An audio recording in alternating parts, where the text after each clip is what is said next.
어둠이 내린 병원 응급실 복도에 주저앉아 고개를 떨어뜨린 한 노인의 모습이 보입니다. 손에는 510만 원이라고 적힌 진료비 청구서가 들려 있습니다. 불과 6월 전까지만 해도 이분은 한 달에 23만 원씩 내던 실손보험을 가지고 계셨습니다. 하지만 보험료가 너무 부담스럽다는 이유로 해지를 결정했습니다. 그리고 석 달 뒤 갑작스럽게 응급실에 실려왔고 일주일간의 입원 치료와 수술을 받게 되었습니다. 만약 그 보험을 유지했더라면 자기 부담금 10%만 내고 나머지는 모두 보상받을 수 있었을 텐데 말입니다. 지금 이 순간에도 대한민국 곳곳에서 비슷한 비극이 반복되고 있습니다. 보험료 부담 때문에 해지 버튼을 누르려는 바로 그 순간이 당신의 노후를 지켜줄 마지막 기회일 수도 있습니다. 오늘 이 영상에서는 60대 이후 절대로 해지해서는 안 되는 보험 3가지를 실제 사례와 함께 낱낱이 파헤쳐 보겠습니다. 첫 번째는 9세대 실손보험입니다. 두 번째는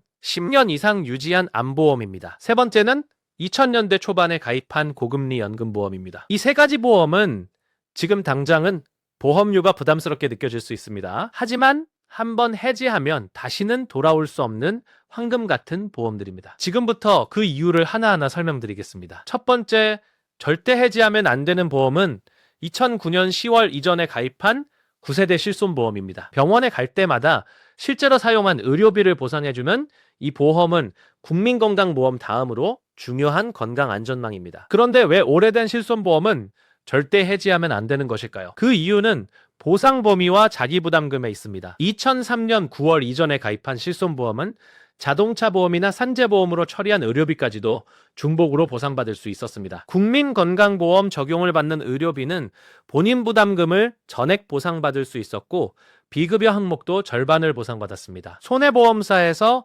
가입한 상품이라면 자기부담금이 0%였습니다. 단 한 푼도 내지 않고 전액 보상받았다는 뜻입니다. 2009년 10월 이후부터는 제도가 바뀌었습니다. 급여 부분은 10%를 자기부담금으로 내야 하고 비급여 부분은 20%를 내야 합니다. 통원 치료를 받으면 1회당 10,000원씩 공제됩니다. 보상 한도도 입원은 5천만 원으로 제한되었습니다. 그런데 9세대 실손보험은 이런 제한이 없거나 훨씬 적습니다. 실제 사례를 하나 말씀드리겠습니다. 경기도에 사시는 65세의 김모 씨는 2005년에 실손보험에 가입했습니다. 한 달 보험료는 7만 원 정도였는데 나이가 들면서 갱신 때마다 보험료가 올라 2025년에는 한 달에 23만 원까지 올랐습니다. 매달 23만 원은 연금 생활자에게는 적지 않은 부담이었습니다. 그래서 김 씨는 고민 끝에 보험을 해지하기로 결정했습니다. 해지하고 석 달이 지났을 무렵 김 씨는 갑작스러운 복통으로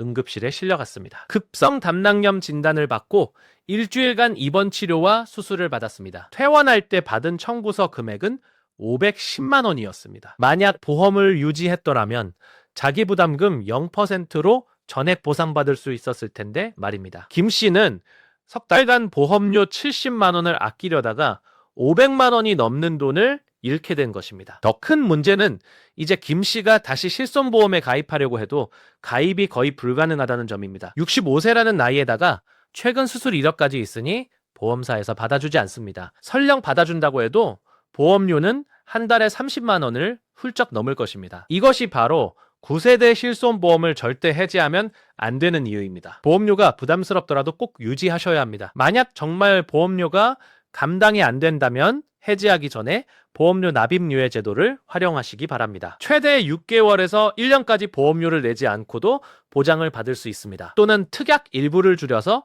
보험료를 낮추는 방법도 있습니다. 무조건 해지만이 답은 아닙니다. 두 번째 절대 해지하면 안 되는 보험은 10년 이상 유지한 암보험입니다. 대한민국 사망 원인 1위는 암입니다. 보건복지부 통계에 따르면 기대 수명인 83세까지 살 경우 암에 걸릴 확률이 35.5%나 됩니다. 국민 3명 중 1명은 암에 걸린다는 뜻입니다. 그래서 많은 분들이 암보험에 가입해 두셨을 겁니다. 그런데 암보험도 가입 시기에 따라 보장 범위가 천차만별입니다. 특히 10년 이상 된 오래된 암보험은 절대로 해지해서는 안 됩니다. 왜 그럴까요? 그 이유는 갑상선암과 소외감 보장 때문입니다. 2005년 이전까지만 해도 갑상선암 진단을 받으면 일반암과 똑같이 진단보험금을 100% 받을 수 있었습니다. 하지만 진단기술이 발달하고 건강검진을 받는 사람이 늘어나면서 갑상선암 환자가 폭발적으로 증가했습니다. 그러자 보험회사들은 손해율을 낮추기 위해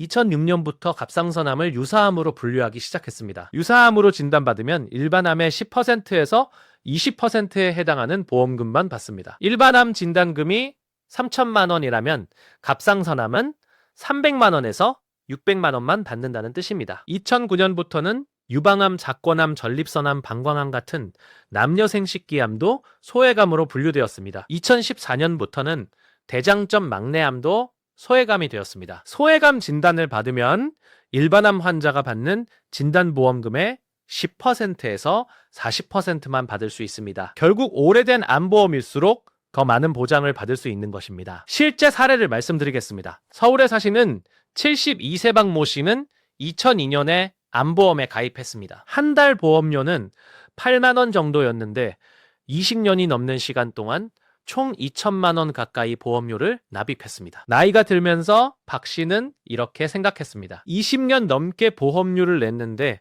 한 번도 보험금을 받은 적이 없으니 손해라고 말입니다. 게다가 요즘은 국가에서 암치료비를 많이 지원해준다고 하니 굳이 보험이 필요 없다고 생각했습니다. 그래서 박 씨는 2023년에 암보험을 해지했습니다. 그리고 2년이 지난 2025년 건강검진에서 갑상선암 판정을 받았습니다. 다행히 조기 발견이어서 수술로 완치가 가능했습니다. 하지만 수술비와 입원비 그리고 회복기간 동안의 비용을 합치면 200만 원 정도가 들었습니다. 만약 박 씨가 암보험을 유지했더라면 갑상선암도 일반암으로 인정되어 3천만 원의 진단금을 받을 수 있었습니다. 200만 원의 치료비는 실손보험으로 처리하고 나머지 2,800만 원은 회복기간 동안의 생활비와 간병비로 사용할 수 있었을 것입니다. 하지만 보험을 해지한 박 씨는 단 한 푼도 받지 못했습니다. 더 안타까운 것은 이제 박 씨가 다시 암보험에 가입하려고 해도 갑상선암 수술 이력 때문에 가입이 불가능하다는 점입니다. 설령 가입이 된다고 해도 70대의 나이에 가입하는 보험료는 한 달에 20만 원을 넘을 것이고 갑상선암은 유사암으로 분류되어 보장금액도 10분의 1로 줄어들 것입니다. 이것이 바로 오래된 암보험을 절대 해지하면 안 되는 이유입니다. 비록 보장금액이 지금 기준으로는 적어 보일 수 있습니다. 하지만 보장 범위가 훨씬 넓고 재가입이 사실상 불가능하기 때문에 반드시 유지해야 합니다. 만약 보장금액이 부족하다고 느껴진다면 기존 보험은 유지하고 추가로 새로운 암보험에 가입하는 것이 현명한 선택입니다. 세 번째 절대 해지하면 안 되는 보험은 2000년대 초반에 가입한 고금리 연금보험입니다. 2026년 현재 저축성 연금보험의 공시 이율은 연 3% 정도입니다. 이마저도 매달 눈에 띄게 떨어지고 있습니다. 하지만 1999년대 후반부터 2000년대 초반까지 생명보험사에서 경쟁적으로 판매한 연금보험은 지금으로서는 상상도 할 수 없는 고금리 상품들입니다. 연 6%에서 7%는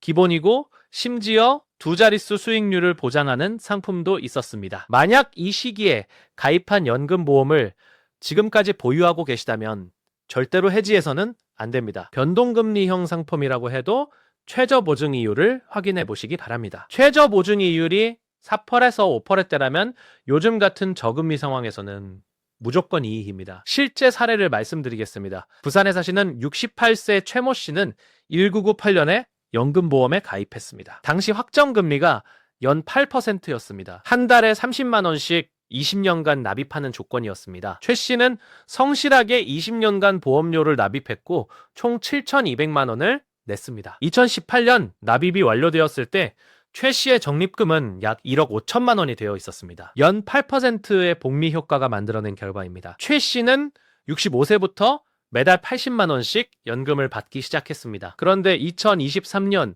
최 씨에게 한 보험 설계사가 찾아왔습니다. 지금 해지하면 일시금으로 1억 2천만 원을 받을 수 있으니 그 돈으로 새로운 연금 상품에 가입하면 더 많은 연금을 받을 수 있다고 했습니다. 최 씨는 고민했습니다. 1억 2천만 원이라는 큰 돈을 당장 손에 줄 수 있다는 생각에 마음이 흔들렸습니다. 하지만 최 씨는 현명한 선택을 했습니다. 기존 보험을 유지하기로 결정한 것입니다. 왜 그랬을까요? 계산을 해보니 현재 받고 있는 연금을 계속 받는 것이 훨씬 유리했기 때문입니다. 최 씨가 85세까지 산다고 가정하면 앞으로 20년간 매달 80만 원씩 총 1억 9,200만 원을 받게 됩니다. 일시금으로 받는 1억 2천만 원보다 7,200만 원이나 더 많습니다. 게다가 최 씨가 85세 이후에도 생존한다면 그 이후로도 계속 연금을 받을 수 있습니다. 하지만 만약 최 씨가 일시금을 받아서 새로운 상품에 가입했다면 어땠을까요? 68세의 나이에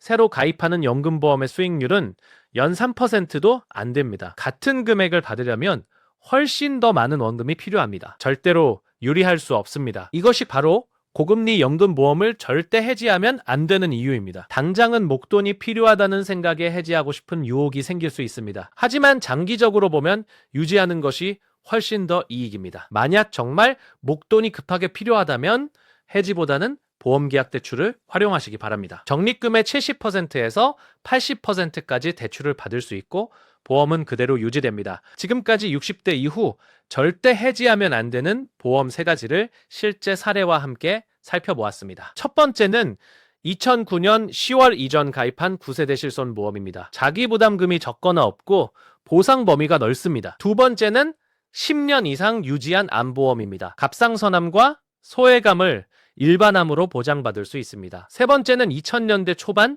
가입한 고금리 연금보험입니다. 연 6% 이상의 수익률을 보장받을 수 있습니다. 이 3가지 보험의 공통점은 무엇일까요? 바로 한번 해지하면 다시는 돌아올 수 없다는 점입니다. 나이가 들면 재가입이 거의 불가능하고 설령 가입이 된다고 해도 보험료는 몇 배로 뛰고 보장은 훨씬 줄어듭니다. 보험료가 부담스럽다는 이유로 섣불리 해지 버튼을 누르기 전에 다시 한번 생각해 보시기 바랍니다. 납입유예 제도를 활용하거나 특약을 줄이거나 보험계약 대출을 받는 등 다른 방법이 있습니다. 마지막으로 한 가지 더 말씀드리고 싶은 것이 있습니다. 만약 보험 설계사가 찾아와서 기존 보험을 해지하고 새로운 보험으로 갈아타라고 권유한다면 매우 조심하셔야 합니다. 그들은 새로운 상품의 장점만 이야기하고 기존 보험의 소중한 가치는 숨길 수 있습니다. 반드시 독립적인 제3자에게 자문을 구하시거나 보험소비자연맹 같은 곳에 문의하시기 바랍니다. 여러분의 노후를 지켜줄 마지막 보루는 바로 지금 여러분이 가지고 계신 그 보험일 수도 있습니다. 소중하게 지키시기 바랍니다. 이 영상이 도움이 되셨다면 구독과 좋아요 부탁드립니다. 여러분의 노후가 건강하고 행복하기를 진심으로 바랍니다. 감사합니다.